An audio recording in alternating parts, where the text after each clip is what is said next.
everyone and welcome to Keep On Studying channel. Today we will read about an important topic of organic farming which is integrated farming. Integrated farming agriculture की एक modern technology है। इस technology में खेती के साथ साथ gardening, पशुओं का पालन, मछलियों का पालन को बढ़ावा दिया जाता है। इससे क्या होता है कि फार्मर्स की जो आमदनी होती है उसे बढ़ाने में काफ़ी मदद मिलती है। अगर मैं आसान भाषा में समझाऊं तो इंटीग्रेटेड फार्मिंग, जिसे हम हिंदी में समेकित या एकीकृत कृषि कहते हैं, उसमें खेती के सभी एलिमेंट को शामिल किया जा सकता है, जिससे फार्मर्स को पूरे साल भर आमदनी होती रहती है। Now let us talk about the integrated farming system कि ये होता क्या है।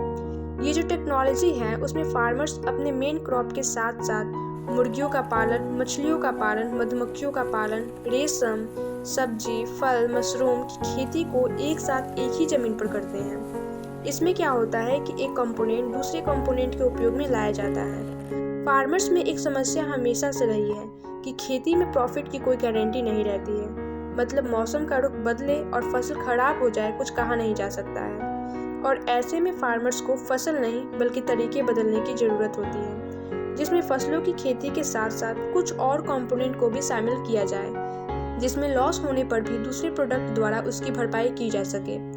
आप समझ सकते हैं कि गेहूं की फसल को अलग मौसम की ज़रूरत होती है, जबकि पैडी क्रॉप्स यानी कि धान की फसल को अलग मौसम की। उनके मौसम में चेंजिंग आता है तो इसमें बहुत नुकसान होता है। इसके साथ कुछ दूसरे उत्पादों का सहारा लेकर इसमें हुए लॉस को कम किया जा सकता है। अगर गेहूं की फसल खराब हो जाती है तो फल और सब्जियों से वह किसान लाभ कमा सकता है। इंटीग्रेटेड फार्मिंग एक फार्मर्स को प्रॉस्पेरिटी देने के साथ इस काबिल बनाता है कि वो दूसरों को भी रोजगार दे सके। अब सोचिए, अगर कोई व्यक्ति इतने बड़े पैमाने पर इंटीग्रेटेड खेती कर रहा है तो उसको बड़े स्तर पर काम भी करना पड़ेगा या फिर करवाना पड़ेगा।